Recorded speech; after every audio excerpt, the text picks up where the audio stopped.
Assalamualaikum warahmatullahi wabarakatuh. Bagaimana kabar hari ini anak-anak? Alhamdulillah baik ya. Siapa yang tidak hadir? Alhamdulillah hadir semua. Semoga kehadirannya tetap terjaga sampai berakhirnya semester ini. Oke, sekarang sebelum kita memulai pembelajaran, langkah lebih baiknya kita baca doa dulu agar pembelajaran yang akan kita lakukan mendapatkan keberkahan oleh Allah Subhanahu wa taala. Kita mulai ya. Bismillahirrahmanirrahim. Allahumma inni as'aluka ilman nafi'an wa rizqan thayyiban wa amalan mutaqabbala. Oke, itu ya. Oke, sekarang coba naikkan bukunya semua di atas meja.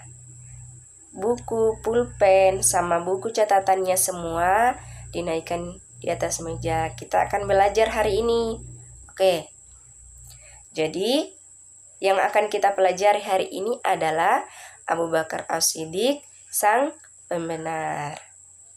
Oke, sebelum Ibu menjelaskan ke materi, Ibu akan menyebutkan dulu tujuan pembelajaran kita hari ini. Adapun tujuan pembelajaran kita hari ini adalah yang pertama, siswa dapat atau mampu menjelaskan riwayat dan silsilah Abu Bakar As-Siddiq. Yang kedua, siswa dapat mempraktekkan sifat yang dimiliki oleh Abu Bakar As-Siddiq dalam kehidupan sehari-hari. Itu ya tujuan pembelajaran kita hari ini. Oke, sekarang kita masuk di materi atau di pembelajaran. Ada yang sudah pernah mendengar Abu Bakar As-Siddiq? Ada yang sudah pernah mendengar? Oke. Ya, Abu Bakar As-Siddiq adalah orang yang sangat dekat dengan Rasulullah Shallallahu Alaihi Wasallam. Dan dia juga orang yang pertama kali masuk Islam, sehingga diberi gelar dengan As-Sabiqunal Awalun, yaitu orang yang pertama kali masuk Islam. Dengan keluhuran dan kepribadian beliaulah sehingga perjuangan Islam itu hingga sampai puncaknya, hingga sekarang kita masih bisa nikmati.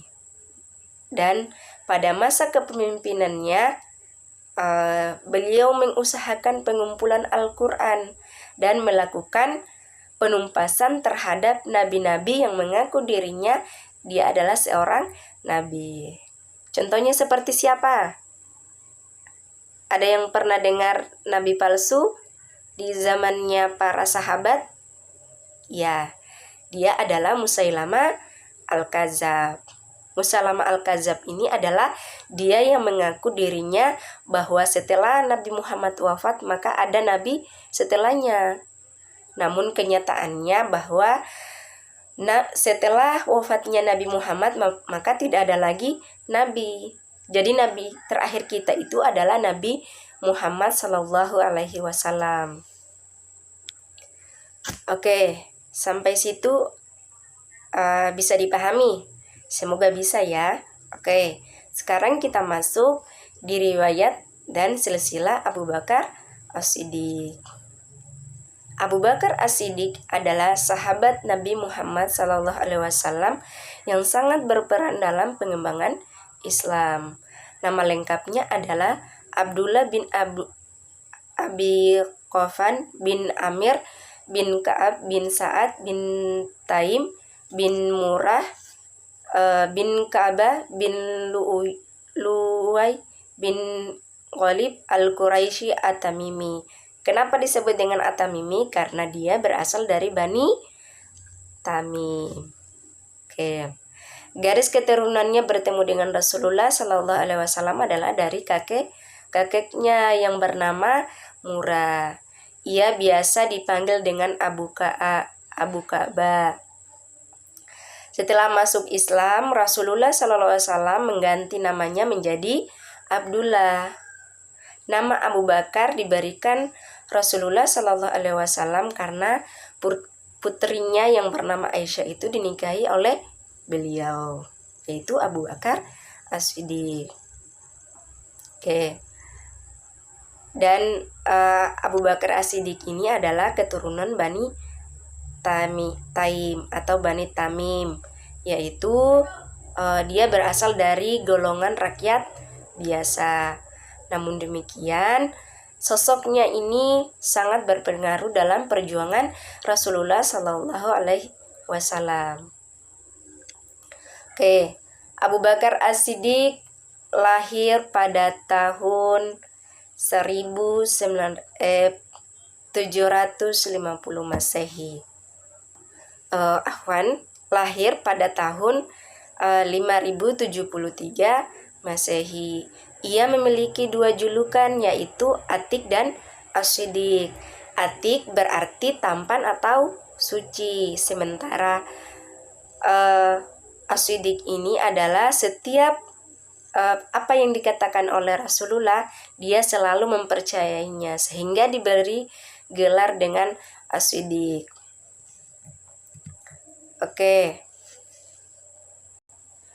Oke, sampai sini ada yang mau ingin ditanyakan terkait dengan apa yang sudah Ibu jelaskan? Ibu persilakan ya kepada anak-anak sekalian untuk bertanya. Oke, Ibu persilakan sekarang yang mau bertanya. Mungkin ada yang belum dimengerti. Oke, sekarang kita lanjut ya, lanjut di materi. Nah, tadi Ibu juga sudah jelaskan bahwa Abu Bakar As-Siddiq ini termasuk sahabat yang pertama kali masuk Islam. Dan ketika beliau masuk Islam, beliau pernah berkata, "Saya bersaksi bahwa engkau adalah seorang yang benar dan terpercaya. Saya bersaksi bahwa tidak ada Tuhan selain Allah Subhanahu wa Ta'ala, dan saya bersaksi bahwa Muhammad adalah Rasulullah." Seperti itu. Nah, sewaktu Rasulullah Shallallahu Alaihi Wasallam menyampaikan berita tentang Isra Miraj, Abu Bakar ini langsung mempercayainya. Berbeda dengan tanggapannya kaum Quraisy. Mereka bahkan tidak percaya apa yang disampaikan oleh Rasulullah, dan bahkan ketika itu mereka menertawakan dan menuduh Rasulullah itu mengarang-arang cerita bahwa padahal itu adalah sebuah kebenaran. Bahkan Abu Bakar As-Siddiq itu pernah mengatakan, jika Rasulullah yang mengatakan, maka ucapan itu adalah benar. Mengapa demikian? Abu Bakar As-Siddiq itu diberi gelar dengan As-Siddiq. Abu Bakar itu diberi dengan As-Siddiq karena dia mempercayai apa yang dikatakan oleh Rasulullah. Kemudian ketika Abu Bakar senantiasa selalu taat dan setia kepada Rasulullah. Bahkan ketika Rasulullah meminta untuk menemaninya hijrah ke Madinah, dia pun tidak segan-segan untuk menolaknya. Dia bahkan mau bersama untuk hijrah ke Madinah, bahkan sekalipun itu ada ancaman dan kesulitan yang sangat luar biasa.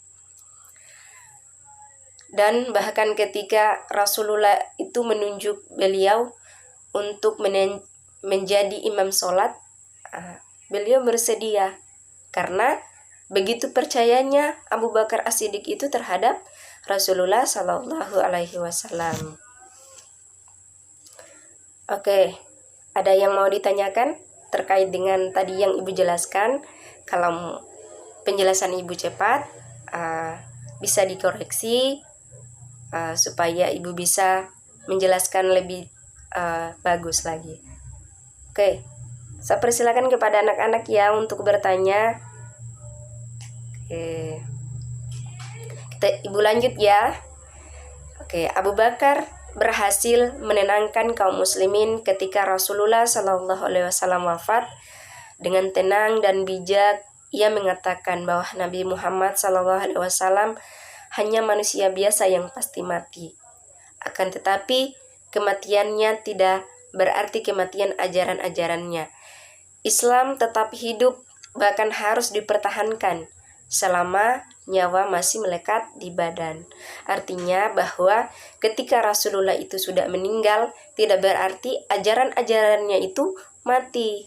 Jadi ajaran-ajarannya itu sudah sampai pada diri-diri kita, sehingga kita bisa mengenal itu Islam, kita bisa mengetahui sejarah-sejarah Islam, yaitu dengan melalui perjuangan-perjuangan para sahabat.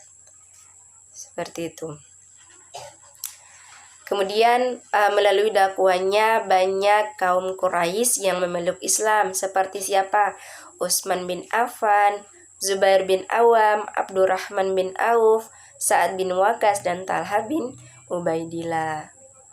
Meskipun mereka itu dari kelompok biasa, Abu Bakar dapat berhasil menjadi orang yang sukses. Nah, sukses di sini bahwa dia bisa memperjuangkan Islam. Seperti itu, menjadi khalifah, pemimpin agama dan pemimpin negara yang jujur, bijak, dan adil. Oke, sampai situ ada yang mau ditanyakan? Ibu persilakan ya kepada adik-adikku untuk bertanya terkait dengan materi. Oke, kita ulang sedikit ya, kita review kembali. Jadi Abu Bakar As-Siddiq itu orang yang pertama kali masuk Islam, sehingga diberi gelar dengan As-Sabiqunal Awalun. Kemudian dia diberi gelar juga dengan Atik dan As-Siddiq. Atik artinya tampan atau suci, As-Siddiq artinya dia selalu mempercayai apa yang dikatakan oleh Rasulullah Shallallahu Alaihi Wasallam. Dan pada masa pemerintahannya, pada masa kekhalifahannya, banyak banyak para sahabat yang masuk Islam, seperti siapa? Utsman bin Affan, Zubair bin Awam, Abdurrahman bin Auf, Sa'ad bin Waqqas, dan Talha bin Ubaidillah. Kemudian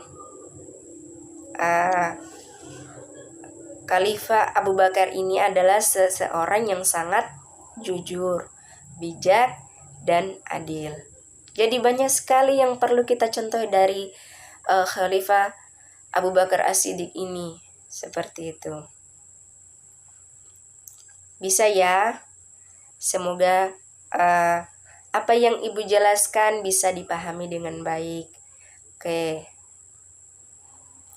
Mungkin itu saja ya yang bisa Ibu jelaskan. Semoga apa yang Ibu jelaskan bisa bermanfaat bagi adik-adikku sekalian atau anak-anakku sekalian. Amin ya rabbal alamin.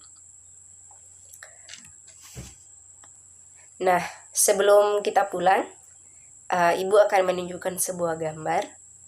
Nah, coba diperhatikan gambarnya. Apa yang kalian ketahui? Apa yang ada dalam benak kalian ketika melihat gambar ini? Gambar apa ini? Ini adalah gambar seorang anak dan seorang nenek. Nah, si anak ini memberikan si nenek, mungkin boleh jadi itu adalah berupa uang ataupun berupa makanan, tapi sepertinya itu adalah berupa uang. Nah, perbuatan seperti ini adalah perbuatan yang biasa dilakukan oleh sahabat Abu Bakar As-Siddiq. Seperti itu. Sikap saling tolong-menolong ada dalam diri seorang Abu Bakar As-Siddiq. Sehingga patut kita contohkan, patut kita jadikan pelajaran dalam kehidupan kita sehari-hari. Ketika ada teman kita yang mengalami kesulitan, yang tidak mempunyai pulpen, kita kasih pinjam, yang tidak punya uang, kita bisa berbagi dengan teman kita. Nah, sikap ini yang perlu kita tanamkan dalam kehidupan kita. Ya, bisa dipahami ya? Oke, mungkin itu saja penjelasan Ibu, semoga bermanfaat. Kita baca doa pulangnya. Kita baca doa Al-Ikhlas. Bismillahirrahmanirrahim. Qul huwallahu ahad, Allahus samad, lam yalid wa lam yulad wa lam yakul lahu kufuwan ahad. Assalamualaikum warahmatullahi wabarakatuh.